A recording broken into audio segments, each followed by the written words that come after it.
Biology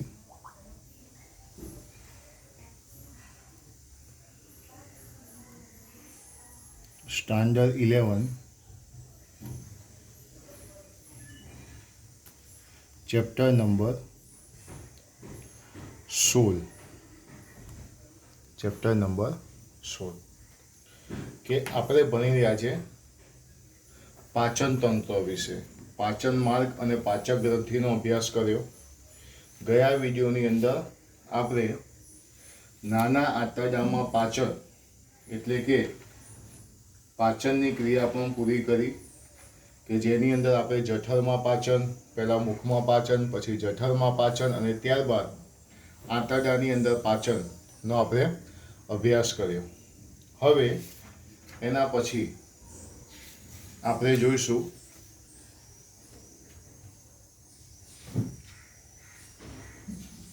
કે કેટલાક શબ્દો છે.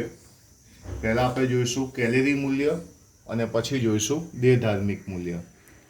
તો હું અહીંયા લખીશ સૌથી પહેલાં કેલેરી મૂલ્ય વિશે.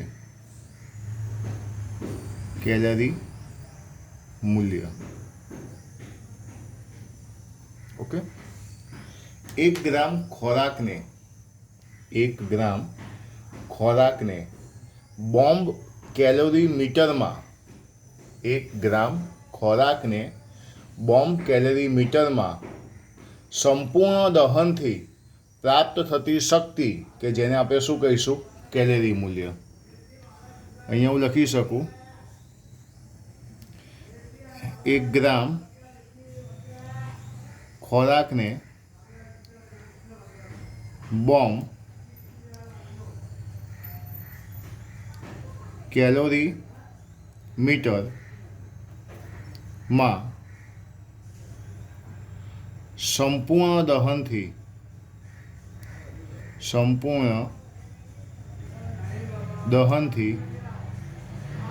પ્રાપ્ત થતી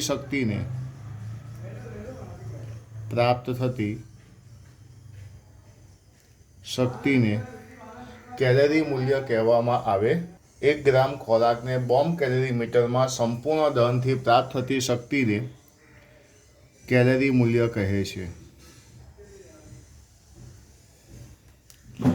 હવે હું અહીંયા એવું કરું કે 1 ગ્રામ કાર્બોદિત માટે 1 ગ્રામ કાર્બોદિત માટે કેલેરી મૂલ્ય કેટલું હોય? 4.1 કિલો કેલેરી. 4.1 kilo calorie. અહીંયા એવું લખીશ 1 ગ્રામ પ્રોટીન માટેનું કેલેરી મૂલ્ય કેટલું? 5.65 કિલો કેલેરી. 5.65 kilo calorie.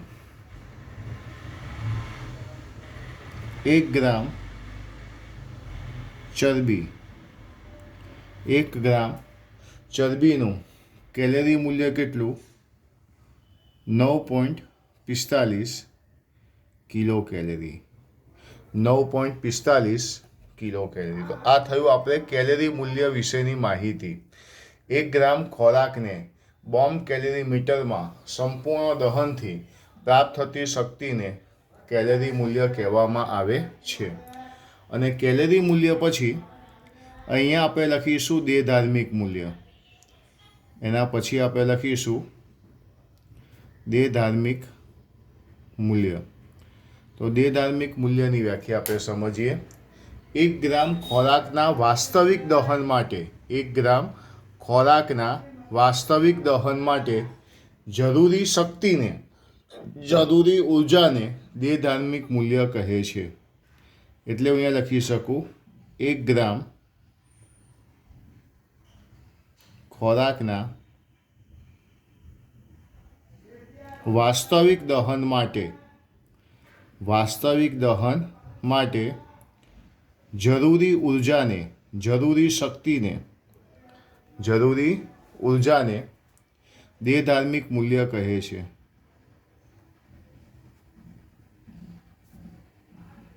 દેહધાર્મિક મૂલ્ય કહે છે. ઓકે, હવે આ જે દેહધાર્મિક મૂલ્ય જે છે એની આપણે વાત કરીએ. 1 ગ્રામ કાર્બોદિતનું દેહધાર્મિક મૂલ્ય કેટલું? 1 ગ્રામ કાર્બોદિતનું દેહધાર્મિક મૂલ્ય કેટલું? તો 4 કિલો કેલરી.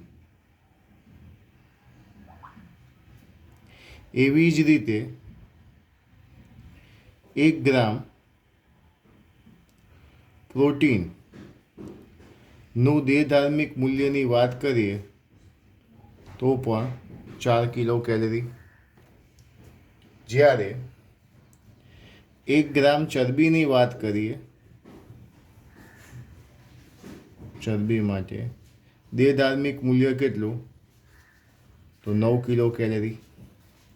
તો આ બંને માહિતી આપણી કોના વિશેની થઈ? કેલરી મૂલ્ય અને દેહધાર્મિક મૂલ્યની. બંને એકવાર જોઈ લો, દેહધાર્મિક મૂલ્ય અને કેલરી મૂલ્ય, બંનેની વ્યાખ્યા અને એના દેહધાર્મિક મૂલ્યની માહિતી.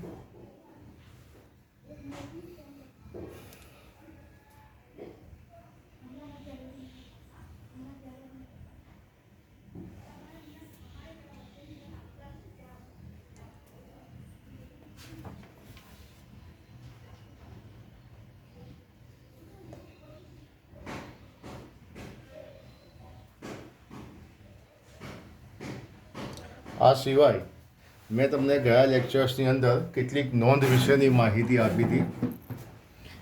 એમાં પણ આપણે જોઈ લઈએ કેટલીક નોંધ જે ખૂબ જરૂરી છે. પહેલી એવું કહી હતી કે લાલ રસની પીએચ કેટલી હતી? લાલ રસની પીએચ 6.8 હતી. યાદ છે? એ પ્રમાણે જઠર રસની પીએચ કેટલી? ત્રીજું, આંતરરસની પીએચ કેટલી? આંતરરસની પીએચ કેટલી એ કે જોવાનું છે. ઓકે, એના પછી હું તમને અહીંયા એવું લખું કે જઠર રસ ના સ્ત્રાવને ઉત્તેજતો અંતઃસ્ત્રાવ કયો? ઉત્તેજતો અંતઃસ્ત્રાવ. જઠર રસના સ્ત્રાવને ઉત્તેજતો અંતઃસ્ત્રાવ હોય તો એ છે ગેસ્ટ્રીન. એ શું છે? ગેસ્ટ્રીન. આ વાત આપણે કરી રહ્યા છે અંતઃસ્ત્રાવોની. આપણે વાત કરી રહ્યા છીએ અંતઃસ્ત્રાવોની. ખાસ ધ્યાન આપજો. જઠર રસના સ્ત્રાવને ઉત્તેજે છે કોણ? તો ગેસ્ટ્રીન. પછી હું એવું લખું, જઠર રસના સ્ત્રાવને અવરોધે કોણ?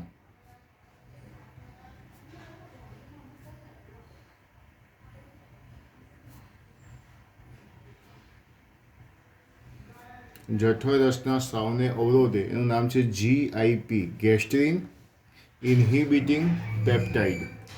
ગેસ્ટ્રીન ઇન્હિબિટિંગ પેપ્ટાઇડ, GIP. એના પછી ત્રીજા નંબરમાં છે સ્વાદુરસ અને આંતરરસને ઉત્તેજે. હું અહીંયા લખું સ્વાદુરસ અને આંતરરસને ઉત્તેજે.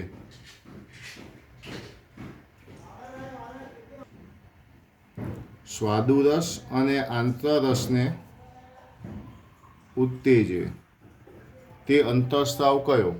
તો સ્વાદુરસ અને આંતરરસને ઉત્તેજતો અંતઃસ્ત્રાવ આવે સિક્રીટીન. કયો આવશે? સિક્રીટીન. એના પછી આપણે વાત કરીએ પિત્તરસના સ્ત્રાવને ઉત્તેજે.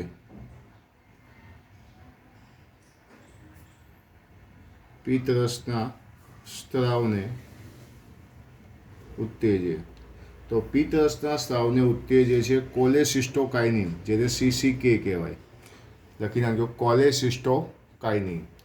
GIP ગેસ્ટ્રીન ઇન્હિબિટિંગ પેપ્ટાઇડ અને CCK એટલે શું કહેવાય? કોલેસિસ્ટોકાઇનિન. CCK કોલેસિસ્ટોકાઇનિન. GIP એટલે ગેસ્ટ્રીન inhibiting peptide. Gastrin inhibiting peptide અને સીસીકે એટલે કોલેસિસ્ટોકાઇનિન. જોઈ લો બધા એકવાર અંતઃસ્ત્રાવોના નામ. આ છે ગેસ્ટ્રિન, આ છે જીઆઈપી, આ છે સિક્રિટિન અને આ છે સીસીકે.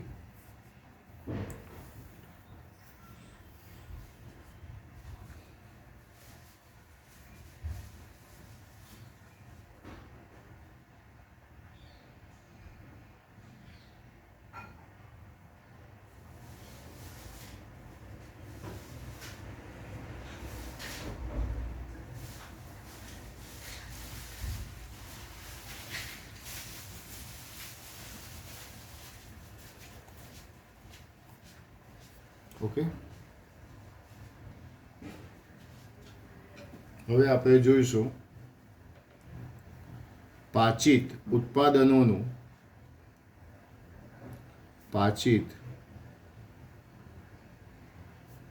ઉત્પાદનોનું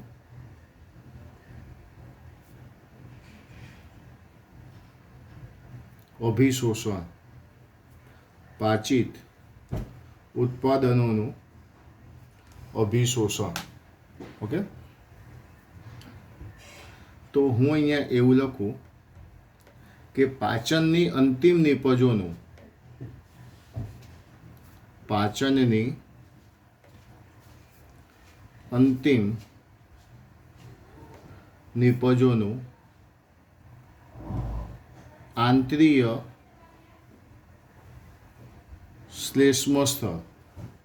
આંતરીય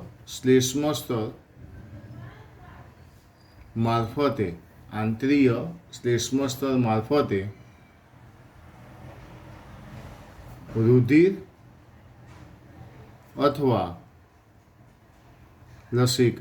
રુધિર અથવા લસિકામાં પ્રવેશની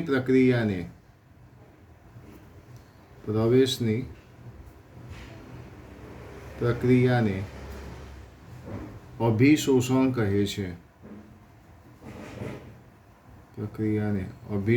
કહે છે. પાચનની અંતિમ નિપજોનું આંતરીય શ્લેષ્મ સ્તર મારફતે રુધિર અથવા લસિકામાં પ્રવેશની પ્રક્રિયાને શું કહેવામાં આવે છે? અભિશોષણ કહે છે. હું અહીં એવું લખું, યાદ રાખજો, એમસીક્યુ માટે તો બહુ કામનું છે. ગ્લુકોઝ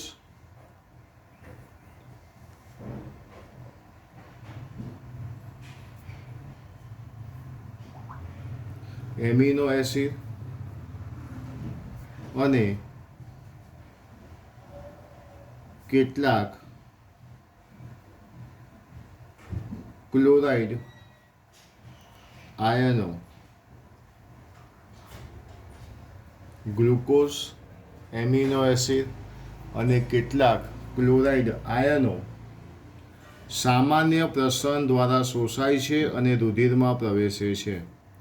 સામાન્ય પ્રસરણ દ્વારા શોષાય છે અને ત્યાંથી રુધિરમાં પ્રવેશે છે.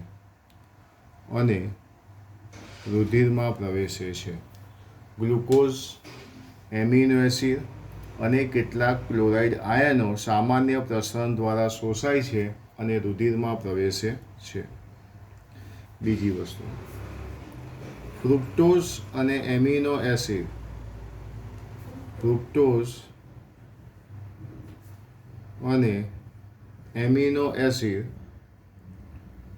વાહક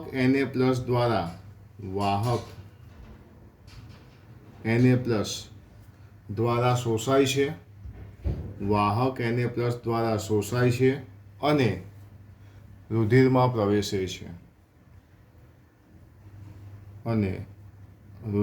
પ્રવેશે છે. ફ્રુક્ટોઝ, એમિનો એસિડ વાહક Na+ દ્વારા શોષાય છે અને રુધિરમાં પ્રવેશે છે. એના પછી પાણીનું વહન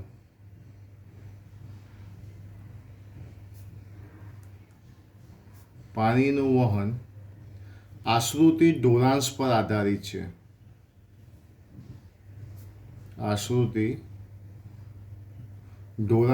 આધારિત છે. અને ત્યારબાદ તે રુધિરમાં પ્રવેશે છે. અને ત્યારબાદ તે રુધિરમાં પ્રવેશે છે. ગ્લિસરોલ અને ફેટી એસિડ.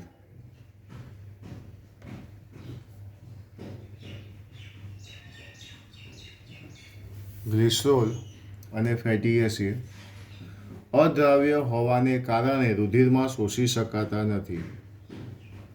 અદ્રાવ્ય હોવાના કારણે રુધિરમાં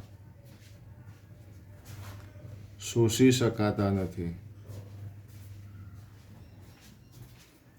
ગ્લિસરોલ અને ફેટી એસિડ અદ્રાવ્ય હોવાના કારણે રુધિરમાં શોષી શકાતા નથી. તેઓ સૌપ્રથમ નાના નાના બિંદુઓમાં વિભાજિત થાય છે. તેઓ સૌપ્રથમ નાના નાના બિંદુઓમાં રૂપાંતરિત થશે.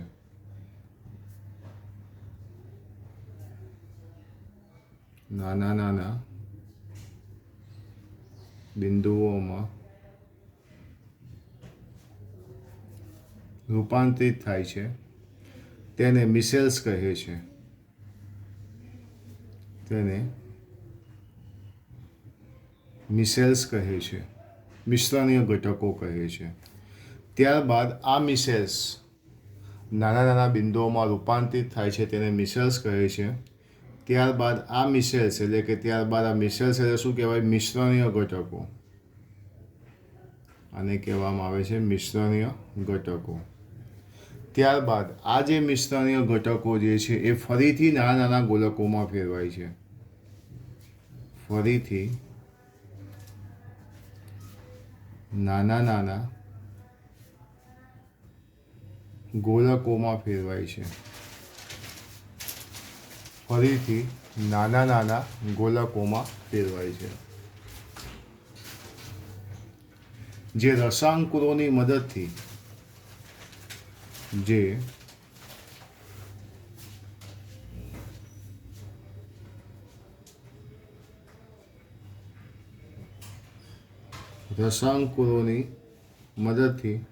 મોટી લસિકા વાહિનીમાં પ્રવેશે છે.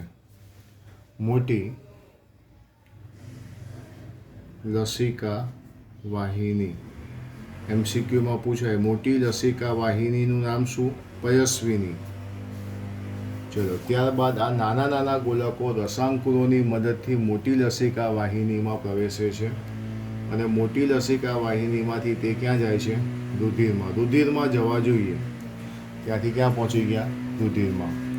ફરીથી ગ્લુકોઝ, એમિનો એસિડ અને કેટલાક ક્લોરાઇડ આયનો સામાન્ય પ્રસરણ દ્વારા રુધિરમાં પ્રવેશે છે. ફ્રુક્ટોઝ એમિનો એસિડ વાહક Na+ દ્વારા રુધિરમાં પ્રવેશે છે. પાણીનું વહન આશ્રુતિ ઢોળાંશ દ્વારા થાય છે. ત્યારબાદ તે રુધિરમાં પ્રવેશે છે. ગ્લિસરોલ અને ફેટી એસિડ અદ્રાવ્ય છે. તે રુધિરમાં ડાયરેક્ટ શોષી શકાતા નથી. એટલે સૌથી પહેલાં નાના નાના બિંદુઓમાં રૂપાંતરિત થાય છે, જેને મિસેલ્સ અથવા મિશ્રણીય ઘટકો કહે છે. આ મિશ્રણીય ઘટકો ફરીથી નાના નાના ગોલકોમાં ફેરવાય છે, જે રસાંકુરોની મદદથી મોટી લસિકા વાહિનીમાં પ્રવેશે છે. મોટી લસિકા વાહિની, જેને શું કહેવામાં આવે છે? પયસ્વિની કહેવામાં આવે છે. અને ત્યારબાદ તે રુધિરમાં પ્રવેશે છે. અભિશોષણની ક્રિયા તમામ પાચન અંગોમાં થાય છે, પણ સૌથી વધુ શોષણ નાના આંતરડામાં થાય છે. આજે અભિશોષણની ક્રિયા જે છે, ફરીથી એકવાર જોજો. અભિશોષણ જે આપણે જોઈ રહ્યા છીએ, પાચન ઉત્પાદનનું અભિશોષણની ક્રિયા તમામ પાચન અંગોમાં થાય છે. તમામ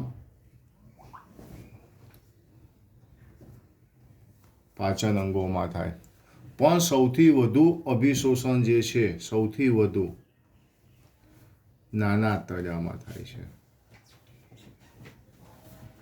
સૌથી વધુ ક્યાં થાય છે? નાના આંતરડામાં થાય છે. તો એક આ થયું પાચન ઉત્પાદનોનું અભિશોષણ. જોઈ લો બધા એકવાર.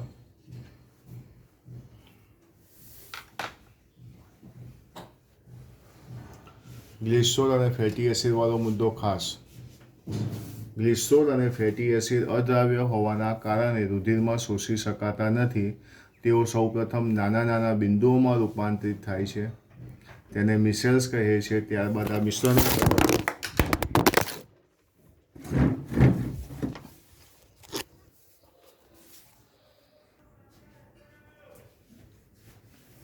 મોટી લસિકા વાહિની એટલે કે પયસ્વિનીમાં જાય છે અને અંતે તે ક્યાં જશે? રુધિરમાં.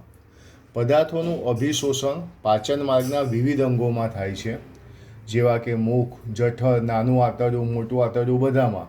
જો કે મહત્તમ શોષણ ક્યાં થાય છે? નાના આંતરડામાં થાય છે તેવું આપણે કહી શકીએ.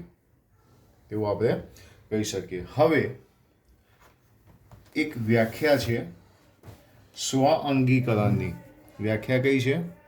સ્વઅંગીકરણની.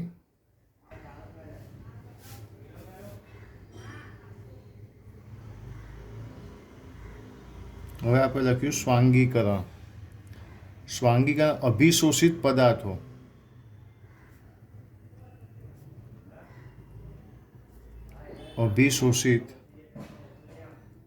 પદાર્થો અંતે પેશીઓમાં જાય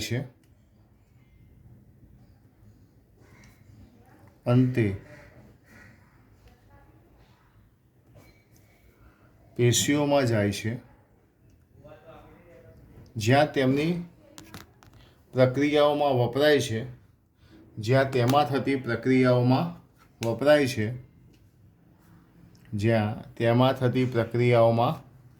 વપરાય છે. આ પ્રક્રિયાને સ્વાંગીકરણ કહે છે. ચલો, વ્યાખ્યા થઈ ગઈ સ્વાંગીકરણની, એ પણ બધા જોઈ લો.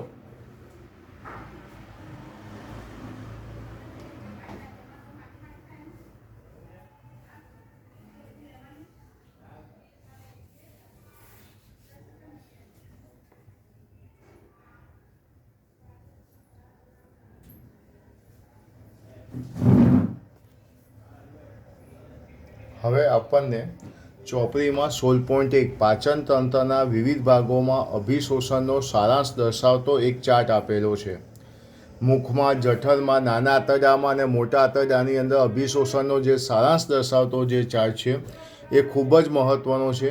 નીટ માટેને કામમાં લખી શકાય કે મુખ, તમે જોશો કે મુખની અંદર બધા 16.1નું જે કોષ્ટક છે એ કોષ્ટક બધા ચોપડીની અંદર જુઓ કે જેમાં લખ્યું છે મુખ, જઠર, નાનું આંતરડું અને મોટું આંતરડું. તો એ જે મુખ જે છે એમાં દવાઓ જે મુખ અને જીભની નીચેની સપાટીના શ્લેષ્મા સ્તરના સંપર્કમાં આવે છે તે તેની રુધિર કેશિકાઓમાં અભિશોષિત થાય છે. કેટલીક દવાઓ કે જે મુખ અને જીભની નીચેની સપાટીના શ્લેષ્મા સ્તરના સંપર્કમાં આવે છે અને સીધી ક્યાં અભિશોષિત થાય છે? રુધિરમાં. પછી જે જઠરમાં થતું અભિશોષણ, પાણી, સરળ શર્કરા અને આલ્કોહોલનું અભિશોષણ ક્યાં થાય છે? જઠરમાં થાય છે. પાણી, સરળ શર્કરા અને આલ્કોહોલનું અભિશોષણ જઠરમાં થાય છે. નાનું આંતરડા પાચિત ઘટકોના અભિશોષણનું મુખ્ય અંગ છે. મેં તમને કીધું અભિશોષણની ક્રિયા શરીરના પાચન માર્ગના દરેક અંગમાં થાય, પણ સૌથી વધુ ક્યાં થાય છે? નાના આંતરડામાં. અહીં પાચનની ક્રિયા પૂરી થાય છે. પાચનની અંતિમ નિપજો જેવી કે glucose, fructose, glycerol, fatty acid, amino acid, આ બધું રુધિર પ્રવાહ અને લસિકાની અંદર શું પામે છે? અભિશોષણ પામે છે. મોટું આંતરડું પાણી અને કેટલાક ખનિજ તત્વો, દવાઓનું અભિશોષણ અહીં થાય છે. પાણી, કેટલાક ખનિજ તત્વો, દવાઓ એટલે કે ઔષધોનું અભિશોષણ અહીં થાય છે. તો શોર્ટ ક્વેશ્ચન્સ માટે નીટની અંદર પણ 16.1 કોષ્ટક એ ખૂબ મહત્ત્વનું છે, તે આપણે કહી શકીએ. ચોપડીની અંદરથી ફરીથી એકવાર જોઈએ.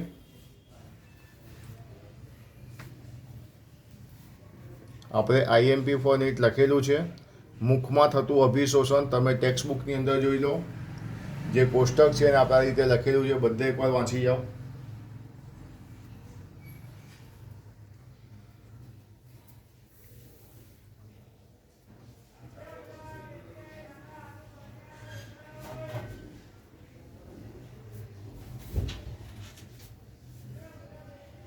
મુખમાં, જઠરમાં, નાના આંતરડામાં, મોટા આંતરડામાં બધું જોઈ લો.